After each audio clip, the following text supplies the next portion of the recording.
ಆತ್ಮೀಯ H16 news ಅರ್ಥಾತ್ ಹೇ ಸೀತಾರಾಮಗೆ ಸ್ವಾಗತ. ನಾನು ನಿಮ್ಮವ ಎಂ ಆಯತ ಮಲ್ಲಪ್ಪ ಜೋತವರು. ಆತ್ಮೀಯರೇ, ನಿಧಾನಕ್ಕೆ ಸಂಸತ್ ದೊಡ್ಡದು, ನ್ಯಾಯ ದೊಡ್ಡದು. ಸಂಸತ್ ಜನರ ಮಧ್ಯದಲ್ಲೇ ತಿಕ್ಕಾಟ ಹಸ್ತದನೋ, ನ್ಯಾಯಾಂಗ ಹಸ್ತದನೋ. ಈಗಾಗಲೇ ನಿಷ್ಕಾಂತ್ ದುಬೆ ಅವರಂತೆ ಸ್ಪಷ್ಟವಾಗಿ ಹೇಳ್ತಿದ್ದಾರೆ, ಧರ್ಮಗಳ ಮಧ್ಯದಲ್ಲಿ ತಿಕ್ಕಾಟ ಹಚ್ಚುವಂಥ ಕೆಲಸವನ್ನು ನ್ಯಾಯಾಂಗ ಮಾಡ್ತಾ ಇದೆ ಅಂತೇಳಿ. ಇದೇ ಸಂದರ್ಭದಲ್ಲೇ ಸಂಸತ್ ದೂಡುದು ಅಂತ ನಮ್ಮ ಜಗದೀಪ್ ಧನ್ಕರ್ ಸಾಹೇಬರು ಅಂದರೆ ಉಪರಾಷ್ಟ್ರಪತಿ ಹೇಳ್ತಾ ಇದ್ದಾರೆ. ಮತ್ತು ಎಲ್ಲ ಕಾನೂನುಗಳನ್ನು ನ್ಯಾಯಾಂಗ ಮಾಡೋದಾದ್ರೆ ನಾವು ಯಾಕಿದ್ದೀವಿ, ಇಲ್ಲ ಸಂಸತ್ ಬಂದ್ ಮಾಡೋಣ ಅಂತ ಹೇಳ್ತಿದ್ದಾರೆ ದುಬೆ ಮತ್ತು ಇನ್ನುಳಿದವರು.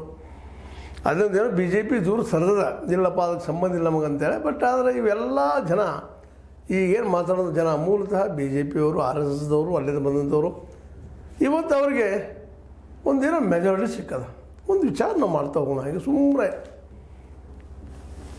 ಯಾಕಂತಂದ್ರೆ ಇವತ್ತಿನ ಈ ವಿಷಯದಲ್ಲಿ ಚರ್ಚೆ ಮಾಡಿದಾಗ ಹೌದು ಮೆಜಾರಿಟಿ ಅದವ್ರಿಗೆ, ಜನನ ಪರಮೋಚ್ಚ, ಜನಕ್ಕೆ ದೊಡ್ಡವರು ಯಾರಿಲ್ಲ, ಆ ಮಾತು ಬೇರೆ, ಜನ ನಿರ್ಧಾರ ಫೈನಲ್. ಇಂಥ ಒಂದು ಸನ್ನಿವೇಶದಲ್ಲ ಈ ಜನರ ನಿರ್ಧಾರದ ರೇಟ್ನಲ್ಲೇ ಬರುವಂಥ ಸರ್ಕಾರ ಸಂವಿಧಾನಕ್ಕೆ ಬದ್ಧವಾಗಿ ಕೆಲಸ ಮಾಡ್ಕೊಂಡು ಹೋಗಿದ್ರೆ ಏನು ಪ್ರಶ್ನೆ ಇಲ್ಲ. ಸಂವಿಧಾನ ಏನು ಡೈರೆಕ್ಷನ್ ಮಾಡ್ತದೆ ಅದ್ರ ಪ್ರಕಾರ ಹೋಗ್ಬೇಕಾಗ್ತದೆ. ಇವತ್ತು ನ್ಯಾಯಾಂಗಾದರೂ ಅಷ್ಟೇ, ನ್ಯಾಯಾಂಗಾದ್ರೂ ವಿಶ್ಲೇಷಣೆ ಮಾಡ್ತಾ ಇರ್ತದೆ. ಈ ಸಂಸತ್ತು ತೆಗೆದುಕೊಂಡಂಥ ನಿರ್ಧಾರಗಳನ್ನು, ಕಾನೂನುಗಳನ್ನು ಸಂವಿಧಾನದ ಅಡಿಯಲ್ಲಿನ ಅದು ವಿಶ್ಲೇಷಣೆ ಮಾಡ್ತದೆ ನ್ಯಾಯಾಂಗ. ಹೀಗಾಗಿ ನ್ಯಾಯಾಂಗ ಜನರಿಂದ ಆಯ್ಕೆ ಆಗೋದಿಲ್ಲ, ಆ ಮಾತು ಬೇರೆ. ಆದರೆ ಈ ದೇಶದ ಸಂವಿಧಾನವನ್ನು ಚೆನ್ನಾಗಿ ಅಭ್ಯಾಸ ಮಾಡಿ ಇನ್ನೊಬ್ಬ ಸರ್ವಾಧಿಕಾರಿಯಲ್ಲಿ ಹುಟ್ಟಬಾರದು ಅನ್ನುವಂಥ ನೆಲೆಯಲ್ಲೇ ಸಂವಿಧಾನ ಮೂಲತಃ ಪ್ರಜಾಪ್ರಭುತ್ವದ ನೆಲೆಗಟ್ಟಿನಲ್ಲಿನ ರೆಡಿಯಾಗ್ಯದ ಅನ್ನೋದು ಗೊತ್ತದ. ಪ್ರಜೆಗಳ ನಮ್ಮ ನಾಯಕರು ಆಯ್ಕೆ ಮಾಡಬೇಕು, ಇದು ಎಲ್ಲರಿಗೂ ಗೊತ್ತಿದ್ದ ವಿಷಯ ಅದ. ನಮಗೆ ರಾಜಕೀಯ ಸ್ವಾತಂತ್ರ್ಯ ಕೊಟ್ಟಿದ್ದು ಅಷ್ಟೇ ಸತ್ಯದ. ಅದು ಒಂದು ವಿಷಯವನ್ನು ನಮ್ಮ ಅಂಬೇಡ್ಕರ್ ಅವರು ಹೇಳ್ತಾ ಇದ್ದಾರೆ, ಸಾಹೇಬ್ರು ಹೇಳ್ತಾ ಇದ್ದಾರೆ. ಅಂಬೇಡ್ಕರ್ ಅವರು ನನಗೆ ಆರ್ಥಿಕ ಸಮಾಲೋಚನೆ ಕೊಡಲಿಕ್ಕೆ ಆಗಲಿಲ್ಲ ಇದರಲ್ಲಿ ಅಂತೇಳಿ.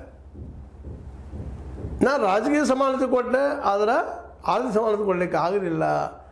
ಅದು ಯಾರಿಗಿದ್ದರೂ ಸಾಧ್ಯ ಇಲ್ಲ, ಏನೋ ಆವತ್ತಿನ ಪರಿಸ್ಥಿತಿ ಒಳಗೆ ಇವತ್ತಿಗೂ ಸಹ ಸಾಧ್ಯ ಇಲ್ಲ. ಯಾಕಂದರೆ ನಾವು ಮೂಲತಃ ಅರ್ಥವ್ಯವಸ್ಥೆಯನ್ನು ಶ್ರೀಮಂತ ಬಡವ ಅದ್ರ ಮಧ್ಯದಲ್ಲಿ ಮಧ್ಯಮ ಇಷ್ಟನ್ನು ಮಾಡ್ಕೋದು ಬಂದಿದ್ದೀವಿ.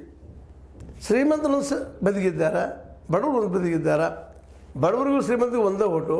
ಆದರೆ ಆರ್ಥಿಕ ಅಸಮಾನತೆಯಿಂದಾಗಿ ಇವತ್ತು ನಮ್ಮ ದೇಶದ ಸಂವಿಧಾನ ಏನು ಹೇಳ್ತಿತ್ತು ಎಲ್ಲ ಸಮಾನಪ್ಪ ಅಂತೇಳಿ ಅದಕ್ಕೆ ವಿರೋಧವಾದಂಥ ವ್ಯವಸ್ಥೆಗಳು ಬೆಳೀತಾ ಇದ್ದಾವೆ. ಸಮಾನತೆಯನ್ನು ತರೋದಕ್ಕೆ ಮುಖ್ಯ ಕಾರಣಕರ್ತರಾರಪ್ಪ ಅಂತ ಸಂವಿಧಾನ. ಜೊತೆಗೆ ಒಳ್ಳೆಯ ನಾಗರಿಕರನ್ನ ಆರಿಸಿ ಅವ್ರನ್ನ ನಾಯಕರನ್ನ ಮಾಡಿ ನಮ್ಮ ಸಂಸತ್ತಿಗೋ ನಮ್ಮ ವಿಧಾನಸಭೆಗೆ ಕಳಿಸುವಂಥ ಕೆಲಸವನ್ನು ಜನ ಮಾಡ್ತಾ ಇದ್ದಾರೆ. ಜನರಿಗೆ ನಿರ್ಲಿಪ್ತವಾಗಿ ಸ್ವಂತ ನಿರ್ಧಾರ ತಗೊಳ್ಳುವಂಗೆ ಅಂಥ ವಾತಾವರಣ ಇವತ್ತು ನಿರ್ಮಾಣ